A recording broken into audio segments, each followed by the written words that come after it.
Federal agents surprised guests and workers at this hotel off 144th and I-80. America, let me tell you about a story that perfectly shows why our immigration laws exist and why they must be enforced. No exceptions, no sob stories, no matter what. Eudis Cuéllar Martínez helped federal agents rescue 27 trafficking victims, including 10 children, in that massive Omaha bust that I covered about 3 weeks ago. His cooperation was absolutely crucial. But here's what the bleeding hearts don't want you to hear. This man illegally crossed our borders, worked here without authorization, broke our laws every single day he was in America, and now he's crying because he's getting deported. Too bad, too sad. Laws are laws.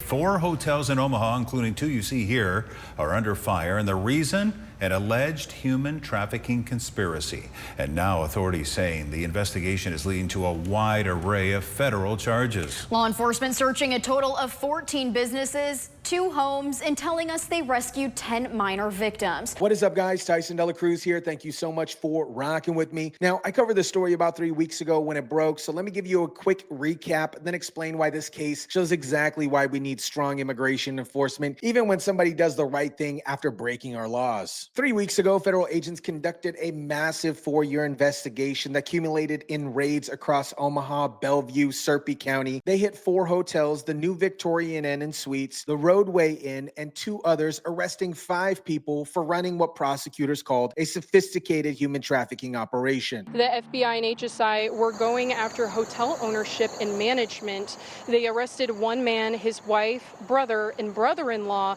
in connection to these alleged crimes. The number of victims they found is still unknown, but they say victims are as young as 12 years old. The victims were forced to work with little or no pay, then solicited for blank in exchange for rent. Drug trafficking was rampant at these hotels. The whole operation was run by 5 Indian hotelers and a salon owner, the Chahari family and their associates. Officers rescued 10 minors under the age of 12 and 17 adults, all part of what the feds call a trafficking ring.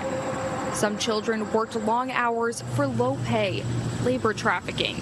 Agents also say both minors and adults were forced into sexual activities by hotel management in exchange for a place to stay. But here's one component that made this case possible. Eudis Cuéllar Martínez, a Venezuelan man who was being exploited by these same traffickers, provided crucial information to law enforcement. His testimony appeared on 3 pages of the criminal complaint that helped authorities build their case. Now, let me be clear about something. Cuéllar Martínez didn't just overstay his visa or have paperwork problems. He illegally crossed our southern border. He left Venezuela in 2023, made a 3-month journey on foot through half a dozen countries, rode dangerous freight trains through Mexico, then illegally entered the United States. Yes, he turned himself into ICE after crossing, but that doesn't change the fact that this initial entry was illegal. He was released with a notice to appear for a 2026 court hearing where he planned to claim asylum. But until that hearing, he was in the country without legal status. American and New Victorian Inn and Suites are 2 of the 4 hotels raided by the feds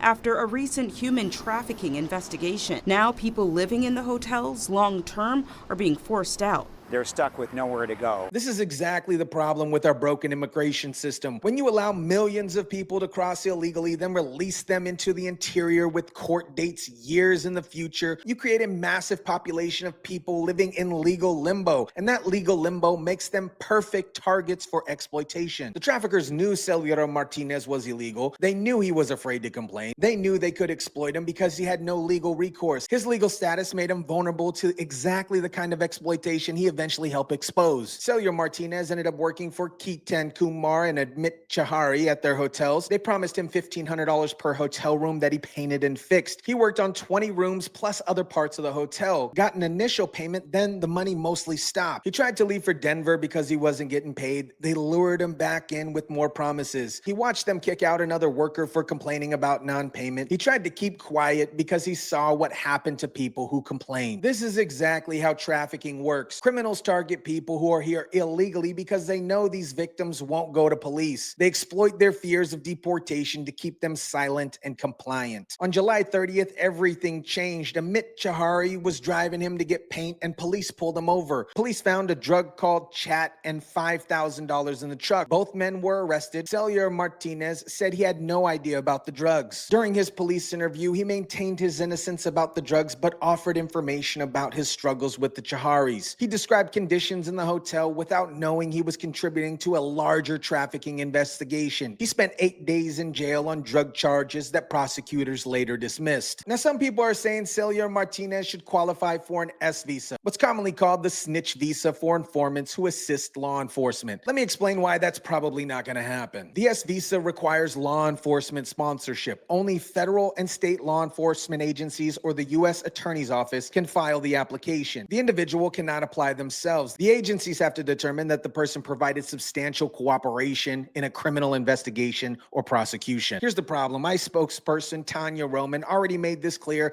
that this cooperation didn't matter to them. She said providing information during an interview does not make somebody a confidential human source, and Cuéllar Martínez does not classify as one. ICE arrests illegal aliens when they encounter them, regardless of whether or not they provide information. During the operation, Immigration and Customs Enforcement detained several people who were not named in the FBI's criminal complaints. Officials say those detentions were separate from the main investigation. If they're in the country illegally, they were arrested. The FBI and DEA got what they needed from him. His testimony helped them build their case and rescued 27 victims. But now that the case is built, they have no incentive to sponsor him for an S visa. And since DHS already put out a press release calling him a criminal illegal alien from Venezuela, they're not going back on that now. Only 200 S visas are available nationally each year. Law enforcement agencies save those for the most valuable long-term informants, not somebody who provided information in a single case. Look, I appreciate that Cuéllar Martínez helped rescue 27 trafficking victims. That was the right thing to do, and those victims are alive today partially because of his cooperation. But here's the fundamental principle we cannot abandon. Laws must be applied equally to everyone. If we start making exceptions for people who cooperate with law enforcement after entering the country illegally, we create a massive loophole that will be exploited by criminal organizations. Every illegal immigrant will claim they have information about a case. Every smuggler will coach their clients on what to say to avoid deportation. The law is clear. If you enter the United States illegally, you are subject to removal proceedings. It doesn't matter if you're a good person. It doesn't matter if you help law enforcement. It doesn't matter if you have a sad story. You broke the law by entering illegally. Cuéllar Martínez had legal options. He could have applied for asylum at the port of entry instead of crossing illegally. He could have gone through the proper immigration process. He chose to break our laws, and now he's facing the consequences of that choice. What happened in this case is absolutely atrocious.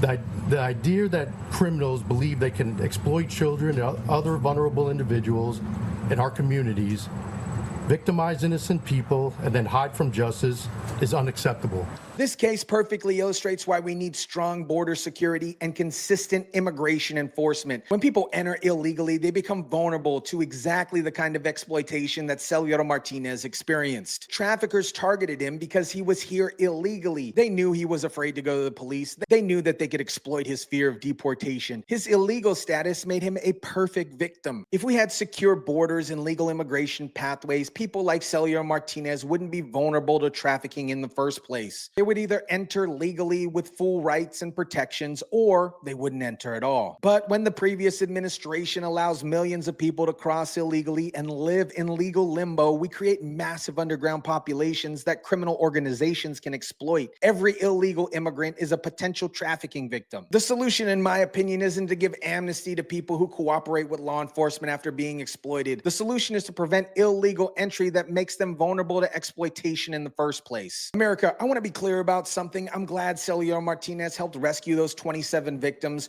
What he did was morally right, and those people are alive today partially because of his cooperation. But laws are laws. He entered our country illegally. He shouldn't have been here in the first place. And if we start making exceptions for people who help law enforcement after breaking our immigration laws, we undermine the entire legal immigration system. The real tragedy here isn't that Cuéllar Martínez is being deported. It's that our broken border security allowed him to enter illegally in the first place, making him vulnerable for the exact kind of exploitation he eventually helped expose. Here's what we need: secure borders to prevent illegal entry, legal immigration pathways for people seeking asylum, consistent enforcement of immigration laws, and no exceptions based on cooperation after the fact. If Cuéllar Martínez wanted to come to America, he should have applied through legal channels. If he was fleeing prosecution in Venezuela, he should have applied for asylum at the port of entry. Breaking our laws is not an acceptable way to enter our country, regardless of what happens afterwards. Let me know what you guys think about this.